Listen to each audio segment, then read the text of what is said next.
भूतिया जहाज एक खौफनाक सफर। रात का समय था।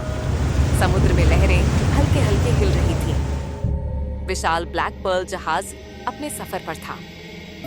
जहाज के सभी यात्री खुश थे, लेकिन किसी को नहीं पता था कि वे एक ऐसे जहाज पर सवार थे जिसका अतीत भयानक था।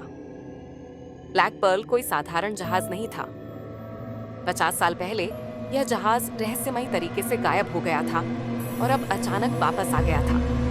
कहा जाता है कि जहाज पर मौजूद सभी यात्री और क्रू अचानक गायब हो गए थे और जहाज वीरान हालत में पाया गया था, मगर इसके बावजूद इसे फिर से चालू कर दिया गया। यात्रा के पहले ही रात को कुछ अजीब घटनाएं होने लगीं। कुछ लोगों ने देखा कि कोई परछाई डेक पर घूम रही है। कुछ यात्रियों को लगा कि वे किसी के फुसफुसाने की आवाज सुन रहे हैं, जबकि आसपास कोई नहीं था।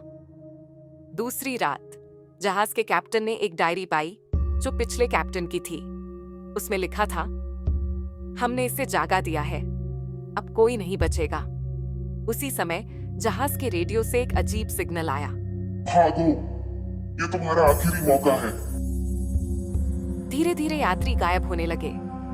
कोई दरवाजे के पीछे चला जाता और फिर लौट कर नहीं आता। जहाज पर अजीब सी सिसकियों और चीखों की आवाजें गूंजने लगीं। कैप्टन ने जहाज के सबसे पुराने क्रू मेंबर से पूछा तो उसने बताया, ये जहाज मरे हुए लोगों का है। जो भी इस पर आता है वो इसे छोड़ नहीं पाता। अब यात्री डर चुके थे, लेकिन जहाज किसी भी बंदरगाह तक नहीं पहुंच रहा था। ऐसा लग रहा था कि यह समुद्र में कहीं खो गया है। फिर एक रात जहाज पर अंधेरा छा गया और जब लाइट वापस आई तो वहां कोई यात्री नहीं था। जहाज फिर से वीरान हो चुका था और इस तरह ब्लैक पर्ल अपनी अगली यात्रा के लिए तैयार था, नए यात्रियों को फंसाने के लिए।